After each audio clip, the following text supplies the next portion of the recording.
Welcome to the SDK Health Sciences Biochemistry classes. Dear students, today we will discuss glycolysis. Our aims and objective for this lecture will be the definition of the glycolysis. We will classify the different types of the glycolysis in the presence and absence of oxygen. We will see the reaction of glycolysis in details.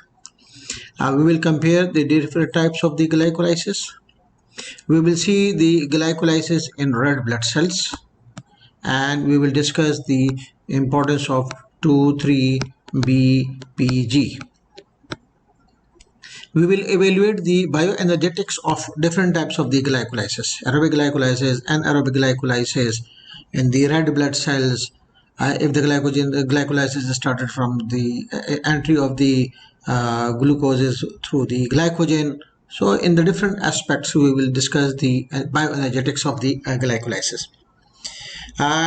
We will see the clinical situation, particularly the pyruvate kinase deficiency, and then we will summarize it.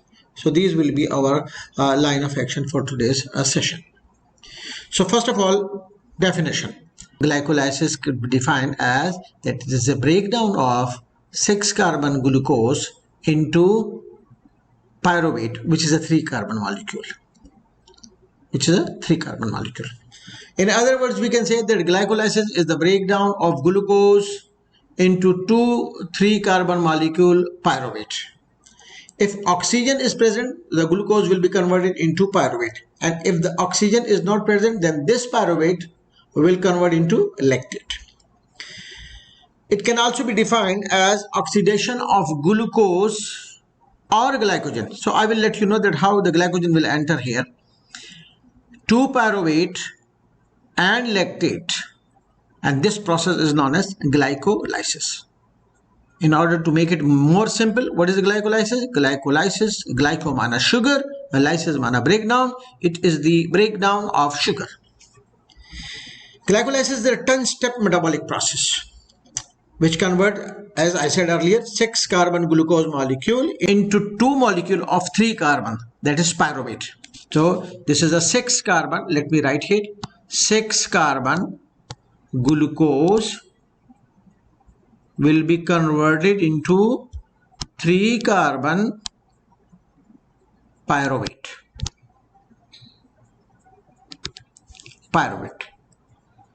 You can see 3-carbon here, 1 carbon is this one, 1 carbon is this one, 1 carbon is this one. So this is pyruvate.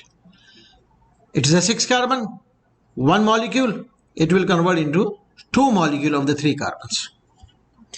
It occurs virtually in all tissues.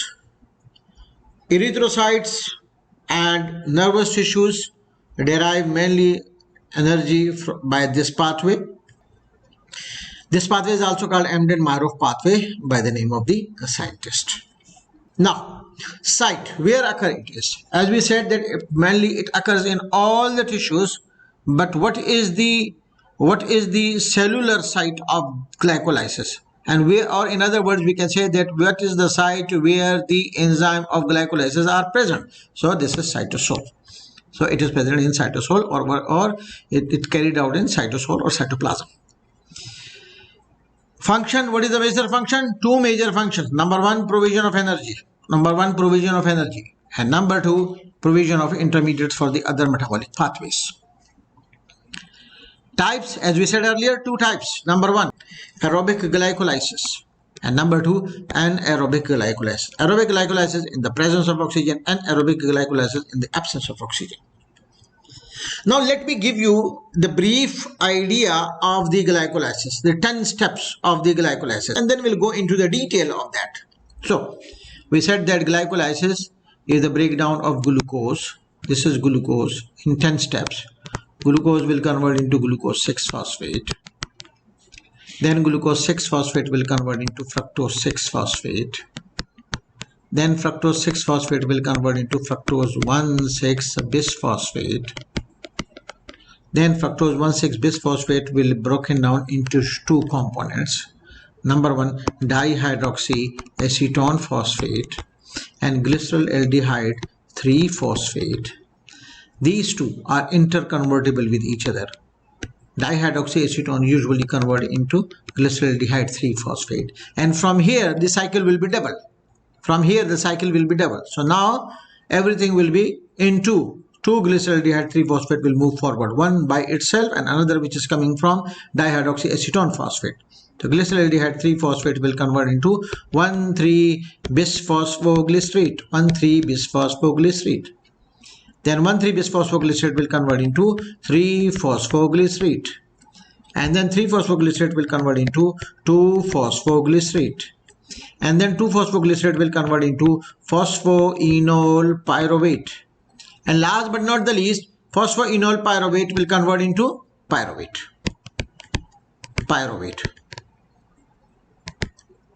It's a 3-carbon compound. So we started with a 6-carbon compound. Then with the successive steps, it is broken down into 3-carbon compound glyceraldehyde 3-phosphate, 3-carbon. One is glyceraldehyde 3-phosphate, which is aldotriose. Another is dihydroxyacetone phosphate, which is a ketotriose. And then the cycle become double, and then it converted into pyruvate. So 2 pyruvate, you will get one from this one, another from this one, and it's a 3-carbon. And this occurs when oxygen is present. Whenever there is lack of oxygen, when oxygen is not there, then what will happen? This pyruvate will convert into lactate. So this is the simple outline of the steps of the glycolysis. I will repeat it for you. What is glycolysis? It is a breakdown of sugar. Glyco means sugar, lysis means breakdown. It is a breakdown of one molecule of glucose into 2 molecules of pyruvate. Or it is the oxidation of glucose into pyruvate. If oxygen is not there, this pyruvate will convert into lactate. Where it occurs? It occurs in all tissues. What is the cellular site? In cytoplasm, because the enzymes are present in cytoplasm. And then what are the major function? Energy and intermediate metabolites. And what are the types? Aerobic and anaerobic. How many steps are there? 10 steps are there. What are the 10 steps? These are the 10 steps. Glucose will convert to glucose 6-phosphate. Glucose 6-phosphate will convert to fructose 6-phosphate. Fructose 6-phosphate will convert to fructose 1,6-bisphosphate. The cycle will double. Glyceraldehyde 3-phosphate, dihydroxyacetone phosphate, they are interconvertible with each other. Then dihydroxyacetone phosphate will go down, converted into 1,3-bisphosphoglycerate, then 3-phosphoglycerate, then 2-phosphoglycerate, then phosphoenol pyruvate and pyruvate. I hope it's clear now. Okay. Let's move to let me show you the simplest things, that how these things occur here. So this is the same.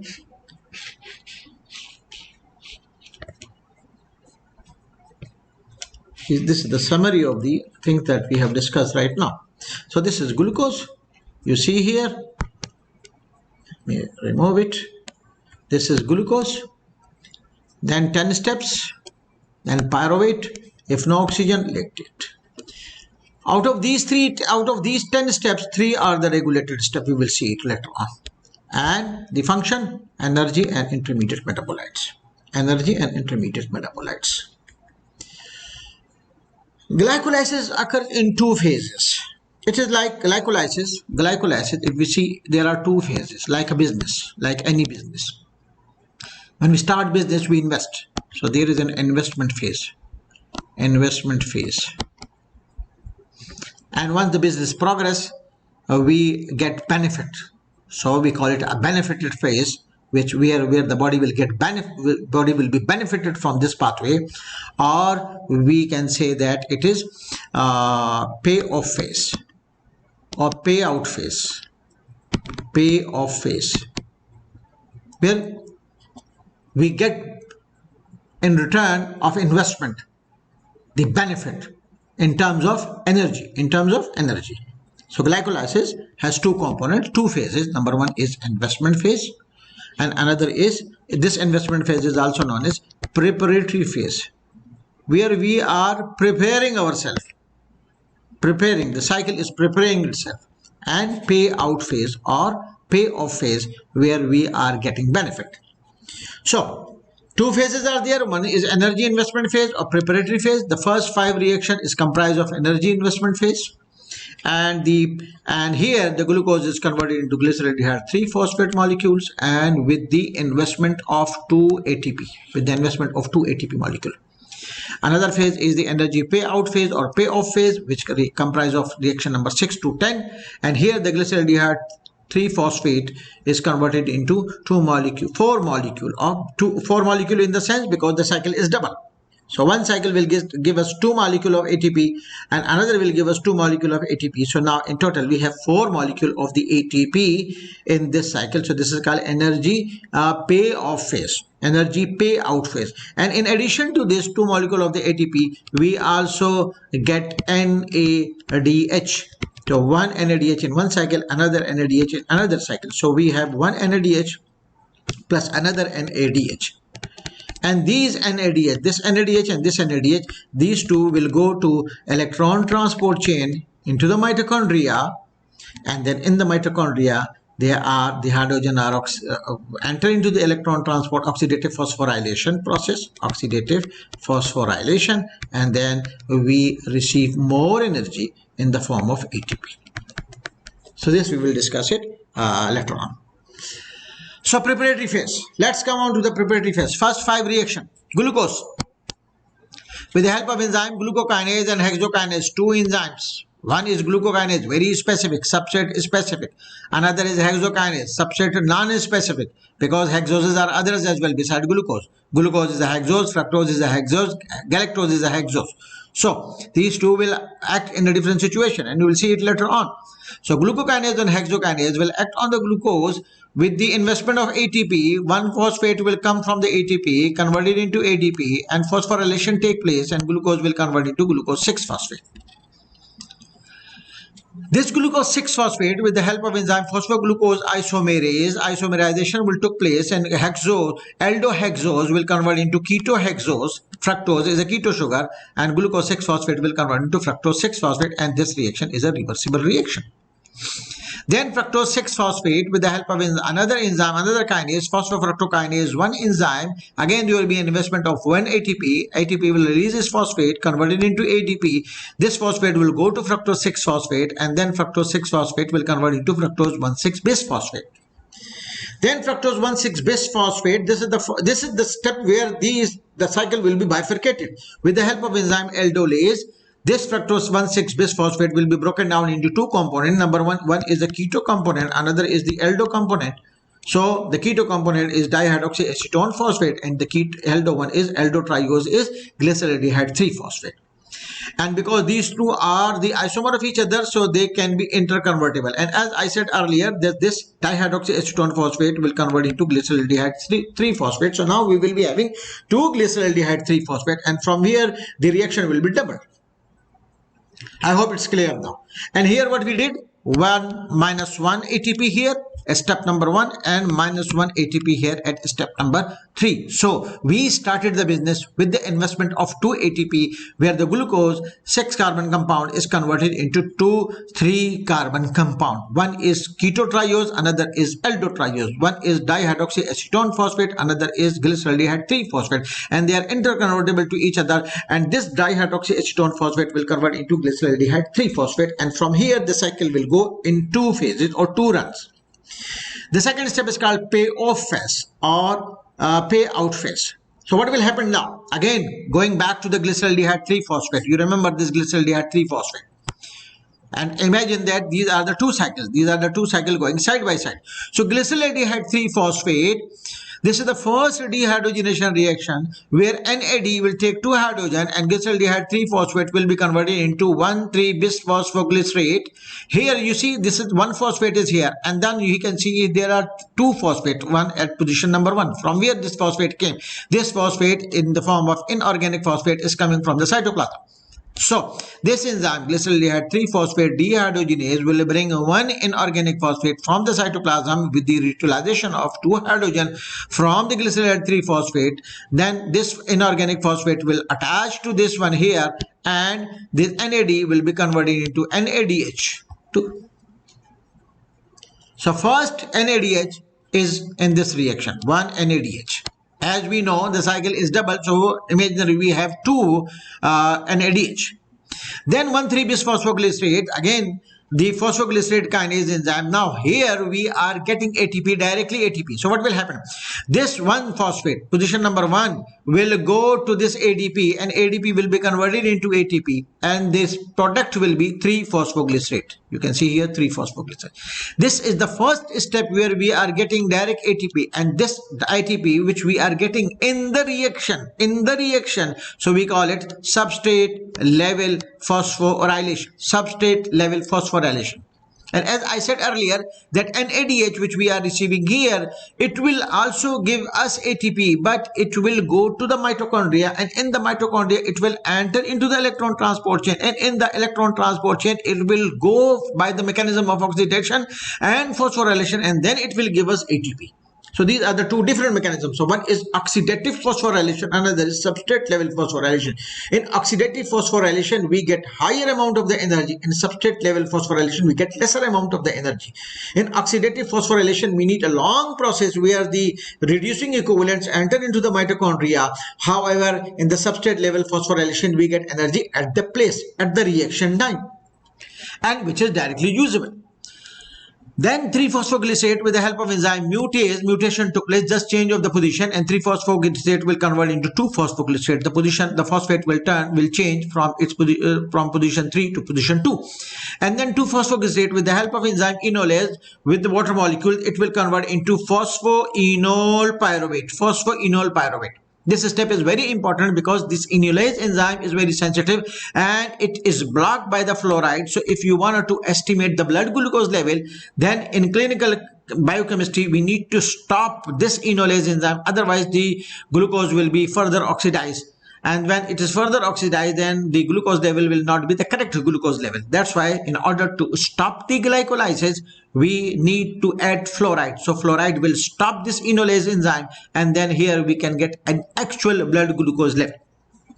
Okay, so 2-phosphoglycerate will convert into phosphoenol pyruvate, and then last but not the least, there is an enzyme pyruvate kinase will act on this phosphoenol pyruvate. Again, same situation will take place. The phosphate will go to the ADP, ADP will be converted into ATP, and the product will be pyruvate. And here, this is another substrate level phosphorylation. So in one cycle, we have 2 substrate level phosphorylation and 1 dehydrogenase reaction where we are getting NADH2, and this NADH2 will enter into oxidative phosphorylation.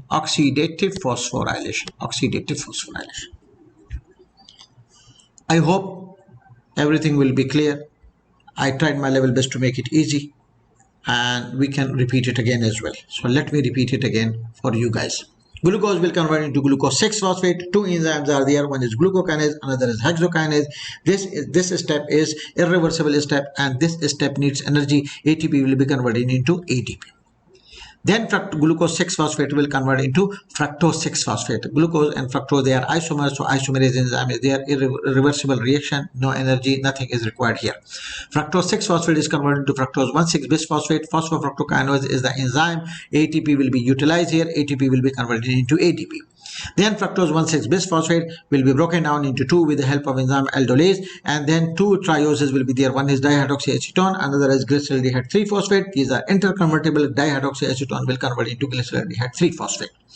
Then from here the cycle is double. Glyceraldehyde 3-phosphate, the first in the payoff phase, the first reaction is the dehydrogenation reaction. Glyceraldehyde 3-phosphate with the help of enzyme glyceraldehyde 3-phosphate dehydrogenase enzyme, NAD will convert into NADH2. Inorganic phosphate will be added to the substrate, and the product will be 1,3-bis-phosphoglycerate. And this is the first step where this NADH2 will enter into the oxidative phosphorylation in mitochondria.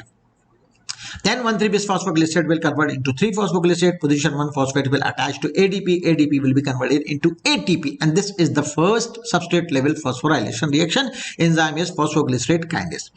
Then 3-phosphoglycerate will convert to 2-phosphoglycerate with the help of enzyme mutase, and then 2-phosphoglycerate will convert into phosphoenol pyruvate with the help of enzyme enolase. And then last but not the least, this phosphoenol pyruvate, the phosphate will go to ADP. ADP will be converted into ATP. This is the second substrate level phosphorylation, and phosphoenol pyruvate will convert into pyruvate.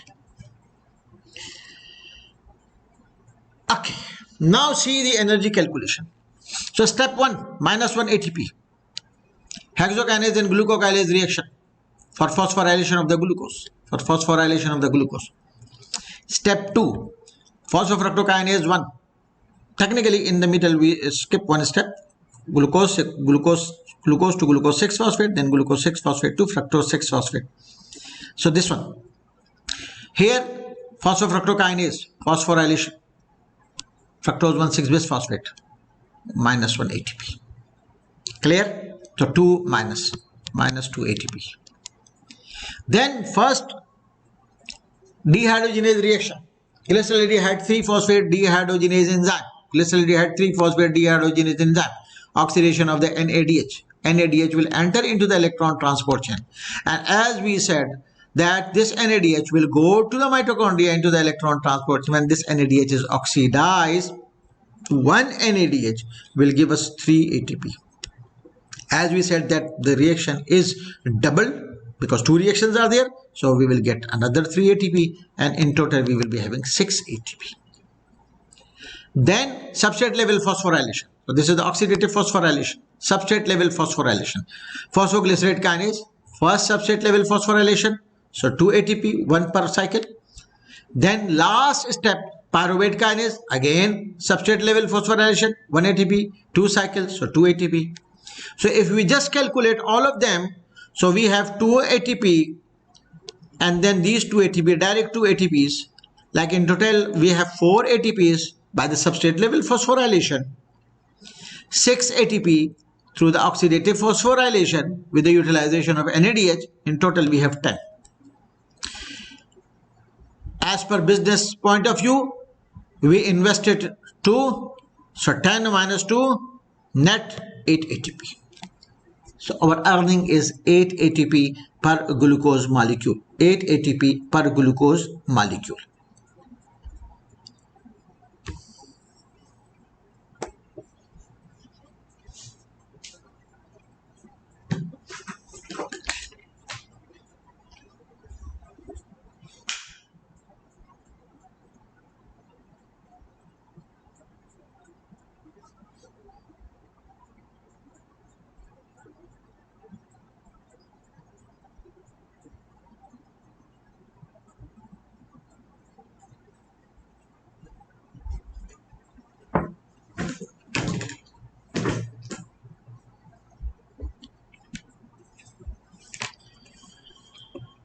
I hope it's clear now. So what we have done, we calculated the bioenergetics of the glycolysis, and this bioenergetics is it is in the presence of oxygen. So when oxygen is present, so glucose is converted to pyruvate in 10 steps, give us 10 ATP with the utilization of 2 ATP and net gain of 8 ATP. The net gain of 8 ATP. Okay, let's see the different type of the glycolysis. Aerobic glycolysis and anaerobic glycolysis. So here we saw glucose, 2 ATP utilized, 1 NADH here, 1 NADH here. This is glyceraldehyde 3-phosphate. This is diadeoxyacetone phosphate. They are interconvertible with each other. Then 1 ATP substrate level, another substrate level, another substrate level, another substrate, because we said that cycle is double. 2 glyceraldehyde 3-phosphate are moving. So you can see here these 2 plus these 2 is equal to 4. This NADH will give us 3, another NADH will give us 3. So 3 plus 3 is equal to 6. In total 10 minus 2 and net gain of 8 ATP. This is aerobic glycolysis. What happened in the case of anaerobic glycolysis? If oxygen is not there. So when oxygen is not there, what will happen? I'm taking you directly to the end. Pyruvate will convert into lactate. Pyruvate will convert into lactate. See here, this pyruvate, both cycle pyruvate will convert into lactate. But in order to convert pyruvate into lactate, this conversion required hydrogen. This conversion required 2 hydrogen. And from where the 2 hydrogen will come? Not from the outside, but rather from the same cycle. And who is the provider of these two hydrogen? This NADH, which was supposed to go to the mitochondria to give us energy, now in this situation when oxygen is not there and the body needs this, so what will happen? This NADH will come down and give this hydrogen to pyruvate, and pyruvate will convert into lactate, and in turn what will happen? This NADH will convert it into NAD. And NAD cannot, entry of the NAD to the mitochondria is not useful, because in mitochondria hydrogen will play its role for the provision of energy in the form of oxidation in the process of oxidation phosphorylation. So in the process of oxidative phosphorylation we need hydrogen. So what will happen? This NADH will not go to the electron transport chain. When it is not going to ETC, then what will happen? No 3 ATP will not be produced. So here we lost 3 here and we lost 3 here. So now what will happen? Is this clear? I hope. Glucose will convert into glucose 6-phosphate, fructose 6-phosphate, fructose 1,6-bisphosphate, glyceraldehyde 3-phosphate, dihydroxyacetone phosphate. Imagine that this dihydroxyacetone phosphate is converted into glyceraldehyde 3-phosphate, then 1,3-bisphosphoglycerate, then 3-phosphoglycerate, then 2-phosphoglycerate, and phosphoenol pyruvate, then pyruvate. And then here this is pyruvate, and from pyruvate to lactate. And when pyruvate to lactate, we have enzyme lactate dehydrogenase. Lactate dehydrogenase will take 2 hydrogen from NADH, and NADH will convert it into NAD, and then lactate will be synthesized.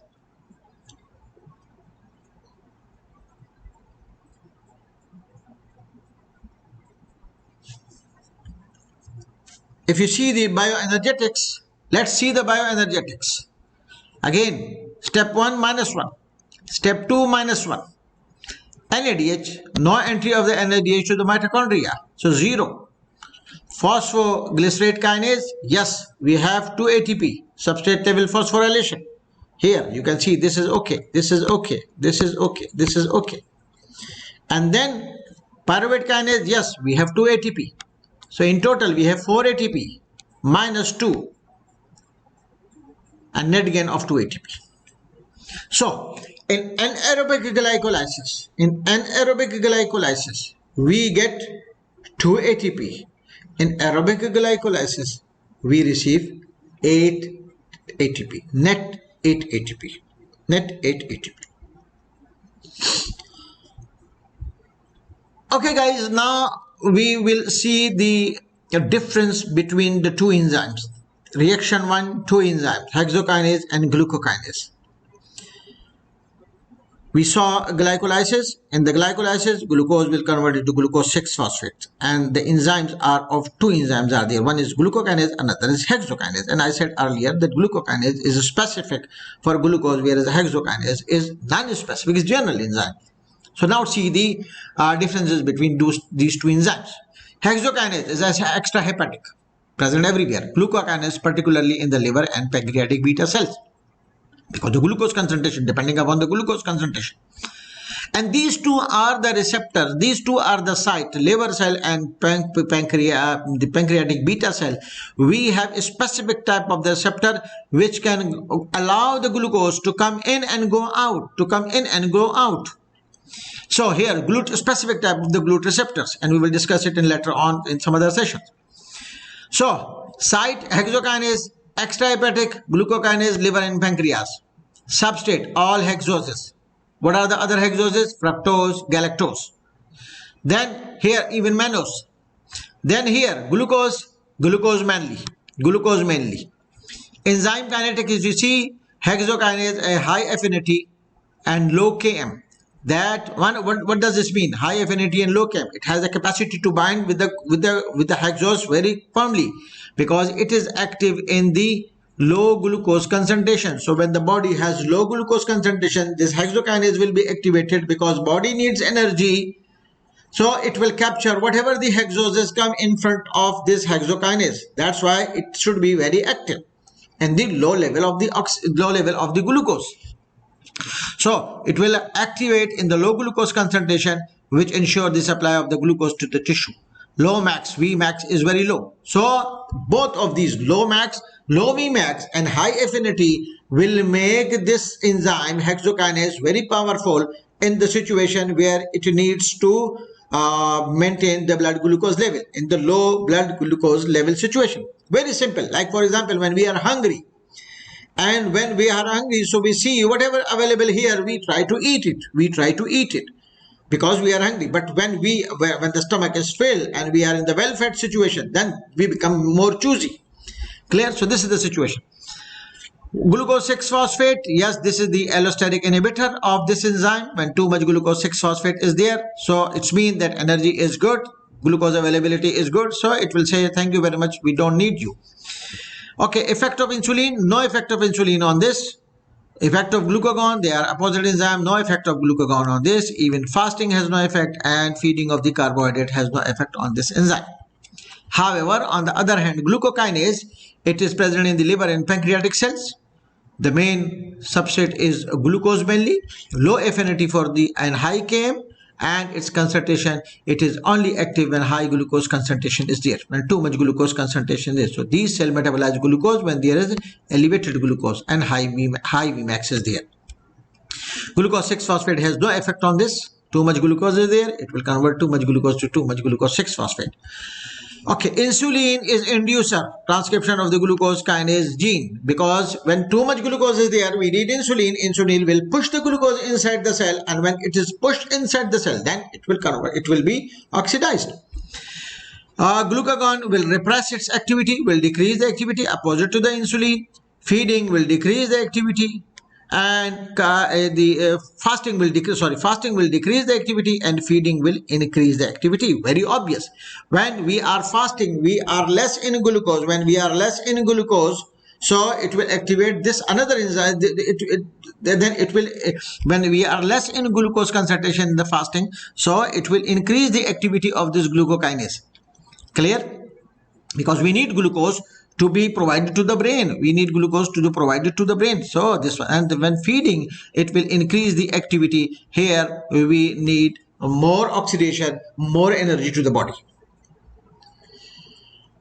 How we can regulate the glycolysis? Let's see the regulation of the glycolysis. So okay, again quickly, glucose will convert into glucose 6-phosphate, glucose 6-phosphate to fructose 6-phosphate, fructose 6-phosphate to fructose 1,6-bisphosphate, then glyceraldehyde 3-phosphate. Then we skip some of these steps in between, phosphoenol pyruvate, and last but not the least, pyruvate. These are the important sites. You can see the three enzymes, one here, another here, and another here. These are the three regulated steps, as we said earlier, three regulated steps. Here we have two signs. Number one, negative sign for inhibition and positive sign for stimulation. And here we have two hormones. One is insulin, another is glucagon.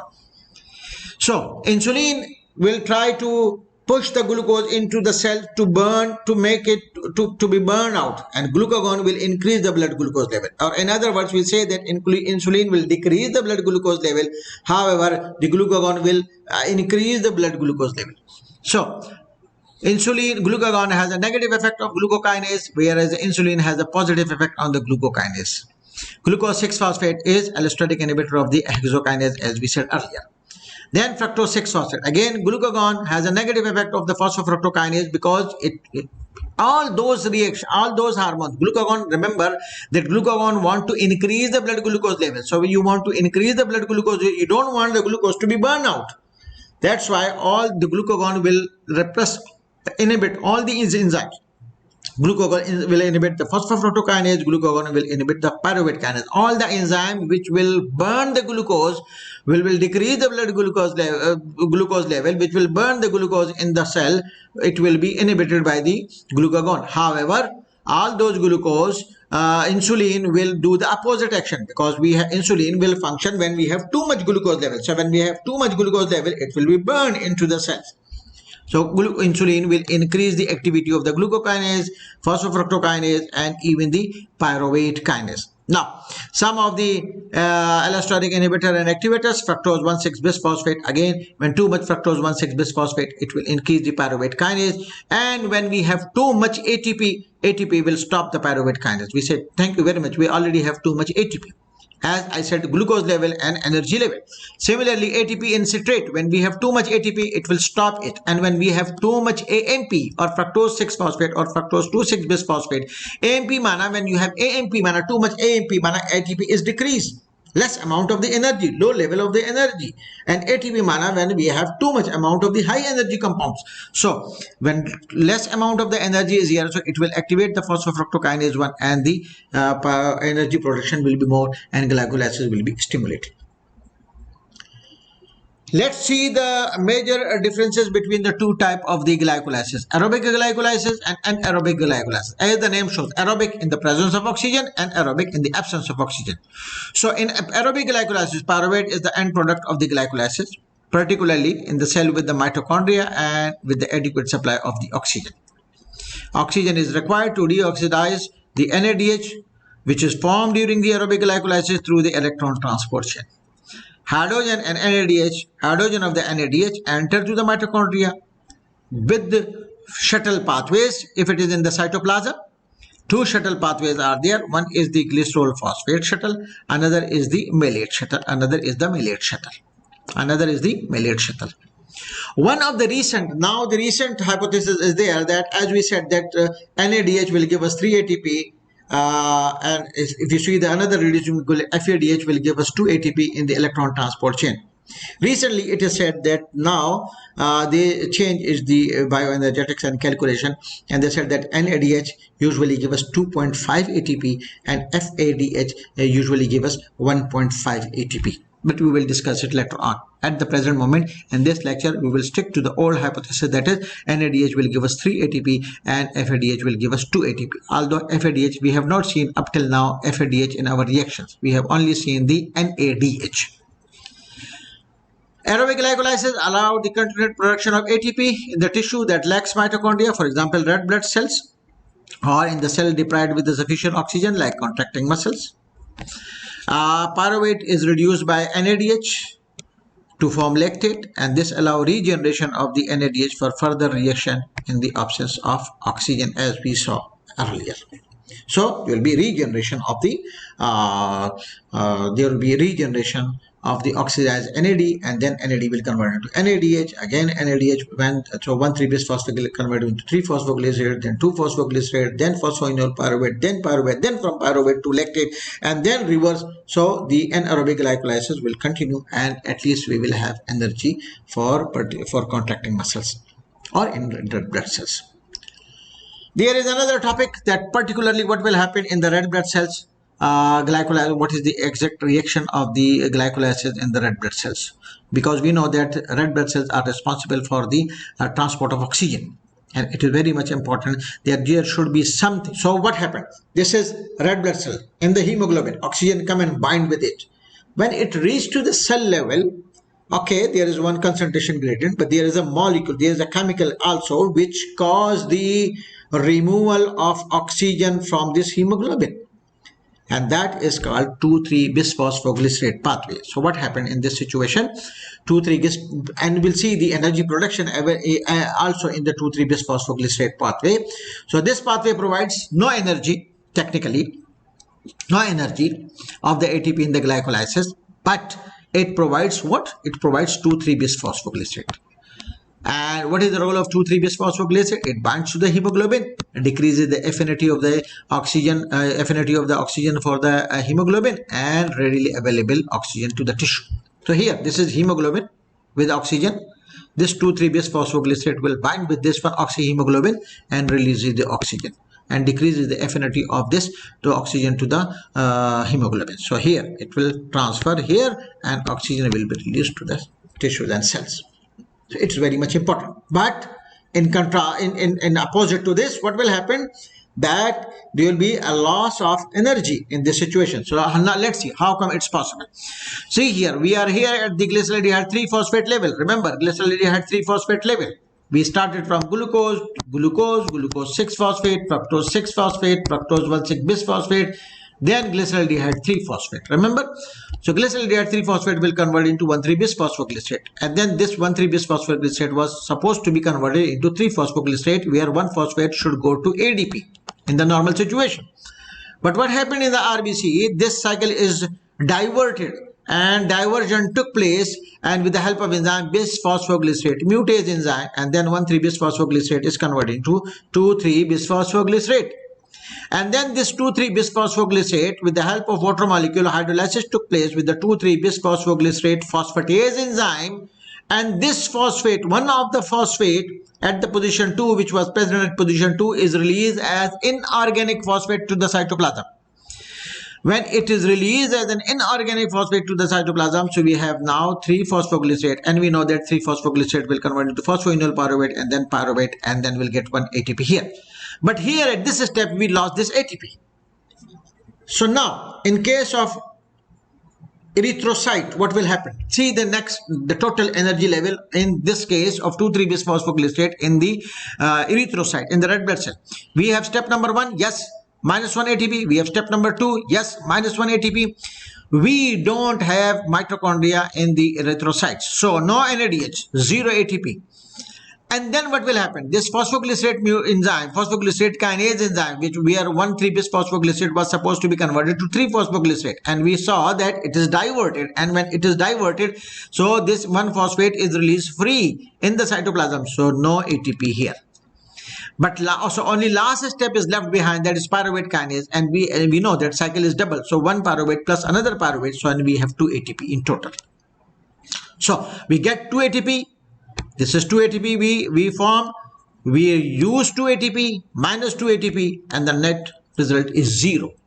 So we are getting 0 ATP when glucose is converted into 2,3-bisphosphoglycerate pathway. But we get 2,3-bisphosphoglycerate because we need 2,3-bisphosphoglycerate in order to release the oxygen from hemoglobin. I hope it's clear. As we said earlier in our definitions, that glycolysis is a breakdown of sugar into pyruvate, breakdown of sugar, or glycolysis is the breakdown of glucose into pyruvate, or we said that glycolysis is the breakdown of glucose and glycogen to the pyruvate.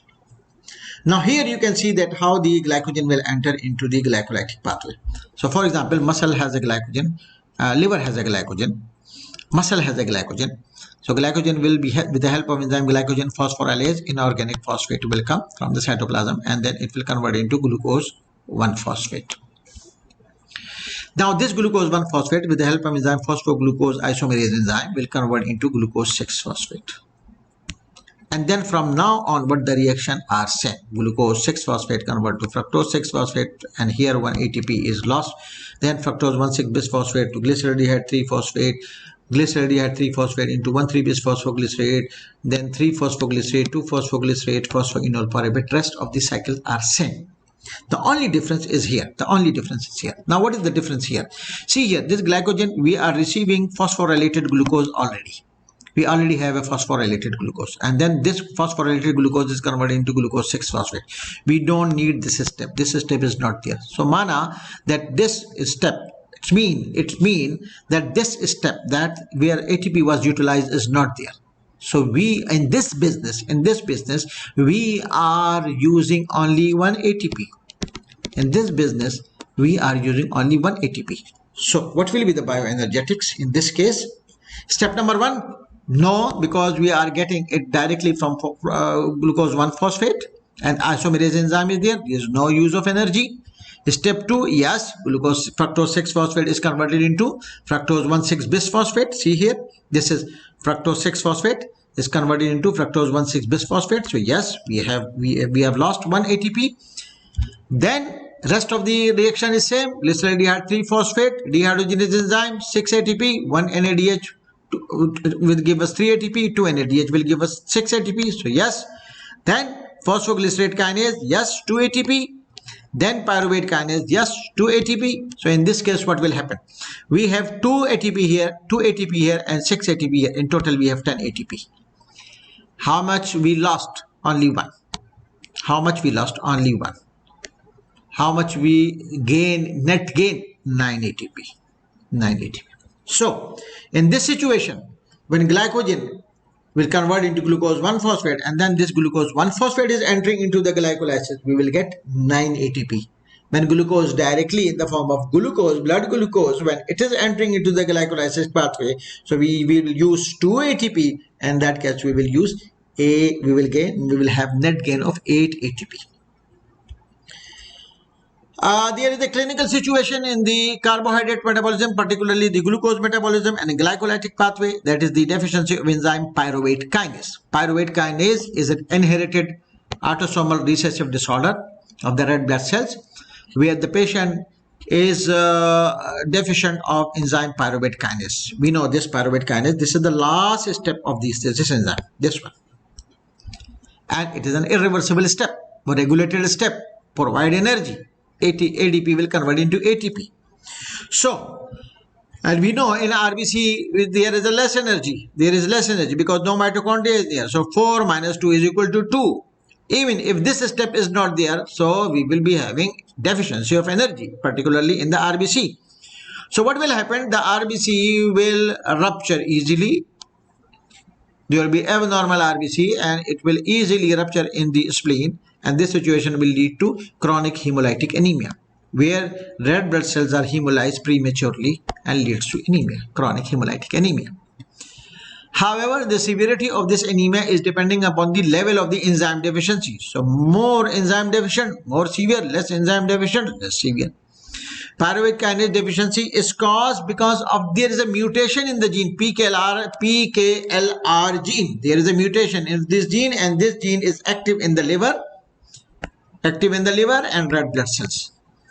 And this gene is responsible for provision of gene under the control in the DNA. So DNA control the protein synthesis. So gene will synthesize RNA, then RNA will synthesize protein. So this DNA dependent RNA synthesis and then RNA dependent protein synthesis. So in this case, PKLR gene will synthesize the enzyme pyruvate kinase. So if there is a mutation in this PKLR gene, so loss of function, then pyruvate kinase will not be synthesized or decrease in synthesis, and then that can lead to chronic anemia. Chronic anemia. It's not much common disorder, but this is a autosomal recessive disorder. So here, this is phosphoenol pyruvate. With the help of enzyme pyruvate kinase, it converts into pyruvate. ADP will be converted into ATP. And this enzyme is deficient. So if this enzyme is deficient, it will affect the stability of the red blood cells. Red blood cell stability will be, if enzyme activity or stability is altered because of the mutation in the gene, it will cause it will lead to the hemolysis of the RBC, rupture of the RBC, and this can lead to hemolysis. And this hemolysis is dependent upon the clinical situation, is dependent upon the degree of enzyme deficiency. So more deficient enzyme, more hemolysis. Okay guys, in order to summarize it, let's see the summary. Glycolysis is the breakdown of glucose to pyruvate and lactate. Glycolytic pathway working in the cytosol of all tissues, and for the breakdown or oxidation of the glucose. Glycolysis provides energy in the form of ATP in the direct substrate phosphorylation situation, or it provides NAD, which enter into the electron transport chain in oxidative phosphorylation, will give us the energy. Glycolysis could be aerobic or anaerobic. Aerobic in the presence of oxygen and anaerobic in the absence of oxygen. Aerobic glycolysis give higher amount of the net energy as compared to the anaerobic glycolysis. Aerobic glycolysis, we receive 8 net ATP, whereas anaerobic glycolysis we receive 2 net ATP because NADH is utilized in the conversion of pyruvate into lactate. Synthesis of the 2,3-bisphosphoglycerate helps the release of oxygen from the hemoglobin to the tissues. Oxykinase and glucokinase are the 2 different types of the enzyme, and they are catalyzing the same reaction but with the different properties. Pyruvate kinase deficiency produces mild to severe anemia, and this anemia is because of the mutation in the PKLR gene, and it is active in the liver and erythrocytes. Thank you very much guys. If you didn't understand anything, or if there is any question or comment, you can send me your feedback, and I would highly appreciate your feedback. We'll try to improve the sessions more as per your feedback. So thank you very much.